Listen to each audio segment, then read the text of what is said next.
Et salut les amis, c'est Linko. Et oui, gros retour pour ce début de saison. Aujourd'hui les Myrmécia, regarde, tu te rappelles leur nid?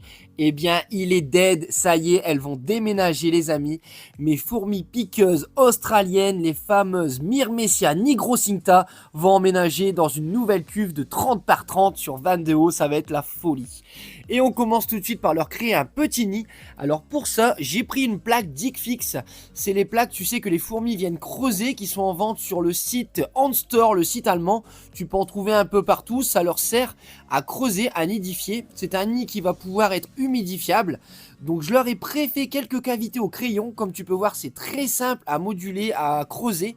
Alors je pensais pas que c'était aussi souple, mais rien qu'avec un crayon, j'ai creusé légèrement quelques petites cavités pour les forcer à venir dedans. Juste après, je l'ai glissé dans le petit interstice en verre. J'ai rajouté un peu d'eau pour humidifier le nid, pardon. Et ensuite, on va mettre ça dans la cuve et on va se faire un petit, entre guillemets, terrain de folie pour ces fourmis magnifiques. Alors, si tu me connais pas, moi c'est Linko, je suis dresseur professionnel de fourmis du monde entier à la maison. Et aujourd'hui, on va se créer un petit terrain pour des fourmis qui sont magnifiques. Alors, tu les vois pas pour l'instant, mais t'inquiète pas, milieu de vidéo, autour des 5 minutes, on va commencer la mise en nid de ces fourmis qui étaient dans l'ancien nid. Alors là, le nid, comme tu peux voir, je l'ai mis au fond, je l'ai collé juste avec 2-3 points de silicone. Ensuite, j'ai rajouté un peu de terre, toujours pareil, le terreau de chez JBL. J'ai rajouté deux petites plantes, alors ne me demande pas les noms, c'est des petites plantes, on va dire rampantes, un peu grasses que tu peux mettre dans ton jardin. J'ai tenté ça car pour l'instant, au niveau éclairage, c'est pas tip top. Je leur ai mis une petite planche de plexi pour pouvoir poser la nourriture et ne pas salir. Et regarde leur petit nid qui sera aussi à disposition. Il s'agit d'un gros morceau de liège qui est déjà creux donc, qui va venir être mis juste ici contre la paroi. Donc on va pouvoir observer un comportement magnifique. Ça va ressembler un peu in-natura. Là on va mettre des blattes vivantes, ça va être l'attaque. Il va en avoir de partout. Ça va être la folie les amis. Alors dis-moi ce que t'en penses surtout en commentaire. N'hésite pas aussi à t'abonner, à me donner plein d'idées, d'avis sur ce que je fais sur la chaîne. Voilà ce que ça va donner. Le setup qui est prêt à être mis en place avec les fourmis à l'intérieur. Donc là nous revoilà dans le meuble Ikea. Le petit trou 30 par 30. Le cadre rentre juste à l'intérieur.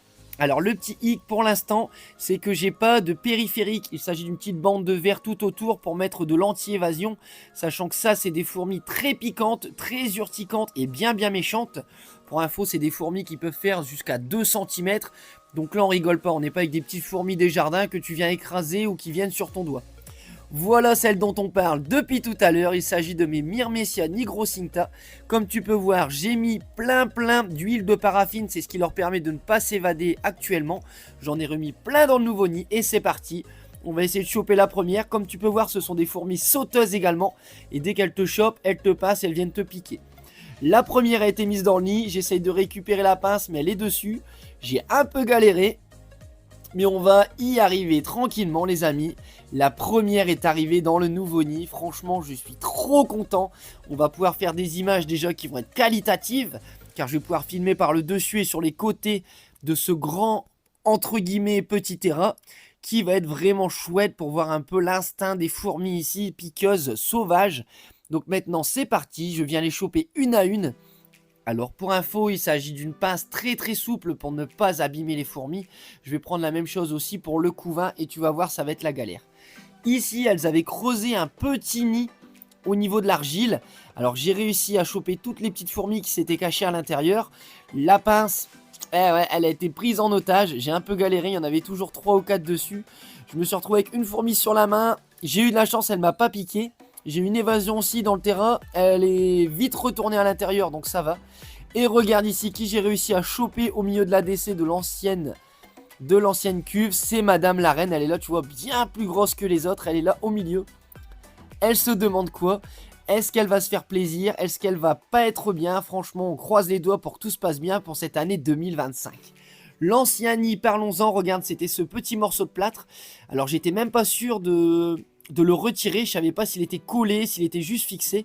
Pour l'instant, on va parler de l'ADC et par exemple, dans cette petite cavité, il y avait plein de couvains de cachés à l'intérieur, c'était plus dans le nid, donc j'ai dû casser petit à petit pour pas fragiliser le couvain. Voilà, comme tu peux voir, j'y suis allé à la petite pince tout doucement et regarde ici, on arrive au niveau du trésor, plein de petites larves. Alors à l'intérieur, pas de cocon, pas d'œufs, surtout plein de petites larves qui est mis à l'intérieur de celui-ci. Voilà, je viens les mettre dans une petite gamelle. Et on va les faire cuire et c'est excellent à manger avec un petit peu de sel. Non, je rigole, on va les remettre dans la cuve après. Elles vont récupérer leur couvain qu'elles ont bien chéri. Comme tu peux voir, les voilà à l'intérieur. Alors j'espère qu'elles vont pas confondre parce que c'est les mêmes gamelles dans lesquelles je mets du liquide sucré. Mais on va voir aussi par après qu'elles vont bien reprendre ça en main. Alors là, une étape qui était assez périlleuse, c'était de faire coulisser le nid qui était pris en sandwich entre deux morceaux de verre, sans abîmer le couvain qui était à même la vitre, sans abîmer les fourmis qui étaient encore à l'intérieur. Comme tu peux voir, il y en restait 3 ou 4. Donc ce fut assez compliqué.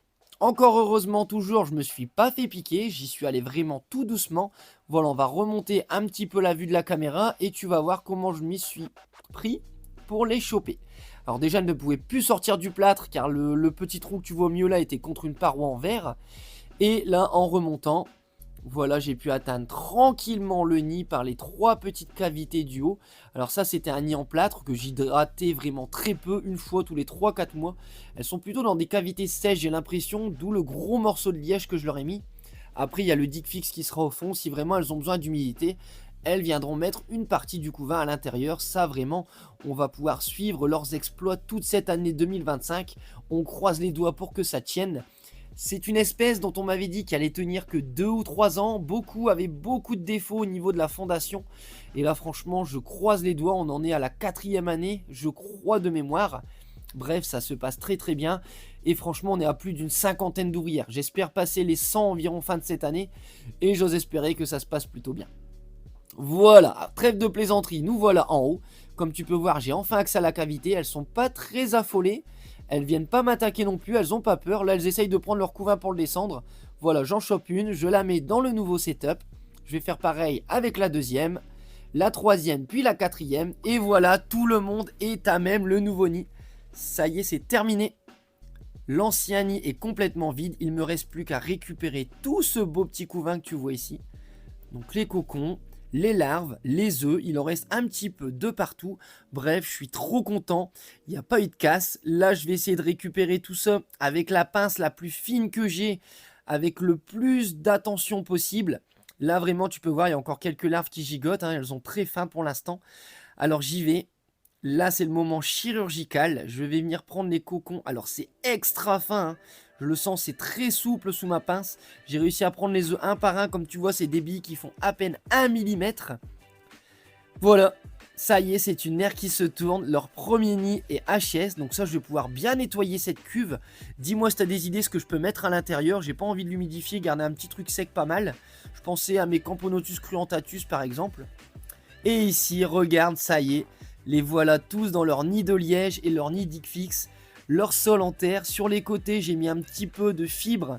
Alors là, c'est des racines de fougères qui sont mis à même le mur. On pourra peut-être y faire grimper quelques mousses si j'humidifie un peu. Les 3 gamelles avec tout leur couvain. Donc là, maintenant, elles vont faire des allers-retours. On va observer un petit peu où est-ce qu'elles vont nicher. Pour l'instant, elles ne savent pas trop, hein. Je te dis, je suis allé voir tous les 10 minutes. À chaque fois, le couvain changeait d'endroit. Là, pour l'instant, elles se sont mis, regarde, juste ici, sous l'écorce. Voilà, sous le liège. Madame Lagine est juste à côté. Donc on peut observer tous les cocons, ça fait vraiment plaisir. On va vraiment kiffer cette année chez les Myrmecia nigrocinta. Les premières attaques vont être dithyrambiques. J'ose espérer voir des magnifiques attaques et un couvain qui va être croissant. L'intérieur aussi, il est creusé de part et d'autre. Comme tu vois, la grosse partie de liège est visible d'une partie et de l'autre côté, on va le voir à travers la vitre. Voilà, donc mesdames prennent leur gros cigare. Elles vont aller les planquer. Donc maintenant, je vous remercie d'avoir regardé cette vidéo jusqu'au bout. Si tu as tenu jusqu'au bout, merci énormément pour la chaîne. Franchement, on essaye d'évoluer. C'est compliqué, mais on y arrive tout doucement. Voilà Madame Lagine qui est juste ici. J'espère qu'elle va venir rentrer ici à l'intérieur. Voilà, elles vont prendre leur marque. Elles vont venir se faire plaisir. Une dernière petite vue globale. Dis-moi ce que t'en penses. J'ai voulu faire ça sobre. mais vraiment avec cet effet naturel. On va essayer de tendre de plus en plus vers le style terrarium, plutôt que des choses en plexi, tout ça, des nids vraiment aseptisés. Peut-être une espèce ou deux style laboratoire que j'aime bien aussi également, hein, je te le cacherai pas. Mais bref, on va essayer de verdir tout ça, rajouter de la terre, un peu comme mes autres australiennes, les Opistopsis rufithorax. D'ailleurs, je ne vois plus la gine. Petite alerte, je vais te raconter ça plus tard. Alors je te laisse m'attendre dans les prochaines vidéos. Que te dire de plus, j'ai eu une naissance aussi enfin chez mes Eucophilia. Je suis très content. Et par contre j'ai une gine qui est morte, je te dirai pas laquelle mais on en parlera très vite. Également du neuf chez les Gigantiops Destructor. Il s'est passé un truc de ouf, je t'en parlerai aussi dans la prochaine vidéo. D'ici là on regarde Madame Lingine s'enfoncer dans les ténèbres de Liège. Voilà, donc mes petites fourmis, n'oubliez pas de vous abonner avant que j'ouvre le setup et que je vous le ramène chez vous pour vous piquer. Regardez ici, il est là, mis en lumière. Ça y est, rendez-vous prochainement pour ouvrir une nouvelle case de ce meuble. Et on regardera justement ici dans ce suivi si tout s'est bien passé. Franchement, je suis super heureux de ce setup. N'hésite pas à mettre énormément de commentaires, à regarder les vidéos jusqu'au bout, à commenter, à liker, à partager. Si la chaîne vit, c'est grâce à vous. Merci beaucoup mes petites fourmis, c'était Linko.